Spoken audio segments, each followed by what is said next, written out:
I barbecue a turkey, part 2. So get some aromatics in the cavity there and then light a fire. You want to divide your fire, so either side of the barbecue. A little bit of wood if you want, smoking wood.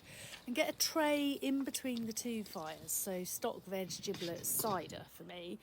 And then I made a mop sauce with coffee, maple syrup and butter. Don't worry, it's not going to taste of coffee. It's just going to add an amazing colour and a sort of deep savoury flavour. And you just get a probe in the thick part and just keep cooking it and mopping it and cooking it and mopping it. Just go gently, you know, don't rush these things. It took 2 hours to get to 54.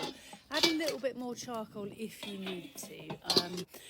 And there you go, 76. It's well done. It took 3 hours. I'm cold. It's dark. It gets dark so quick. Just tip the bird out into the stock tray to get all those lovely flavours from inside, and then cover it and rest it.